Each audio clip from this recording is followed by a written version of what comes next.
I Atea, he aki te hunga tākaro nei kia kōrero Māori. Mā te aha e whakaawe te hunga rangatahi ki te kōrero Māori. Ana, ko ngā mea pēnei te kapahaka, te ao waiata, engari, kamutu ko te ao kēmu, ara ko I Atea tēnā.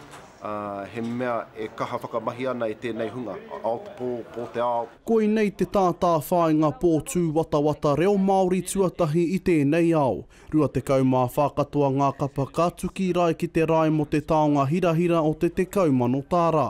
He oikoni atu I te kotahi rau ngā kapa I tono kia whai wāhi ki tēnei kaupapa. He tohu tēnā o te hiahia, o te hiakai, mo tēnei momo. Ana ko te whāinga matua a muri mai tēnei tōna mana tuatahi. Kia toka tēnei kaupapa mo te hunga reo, me te hunga reo kore.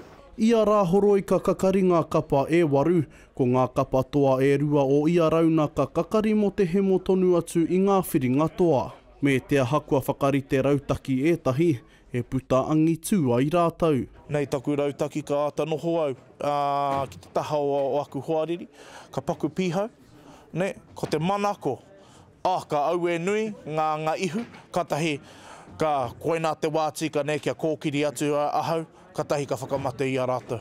Ko te ia o I Atea he whakatō I te reo Māori ki ngā hangarau o tēnei ao pāhekeheke. Ko tā mātou, he whakahawai ki hou I te reo tawhito, he tō mai ētahi kupu no te ao tūmatauenga, no te ao tūaukiuki, kia whakahāngai ki ngā horopaki me ngā mahi e mahi nei ngā tamariki. Ko te kahu iti, ko ngā minis, ko te kahu nui, ko te waiora, ko te kahu ora, ko te chug-jug, koenei kupu e kōrero nei ngā tamariki I a rātou ka whakawhetiwheti kōrero, ko whakamaoritia, kia kore rātou e tahuri ki te reo Pākehā. Koene te ao hau, rā I rautu I ngā āhuatanga o te ao hau, ka whai mana toru, ka whai wāhi tonu tō tātou reo mea wā tātou tika.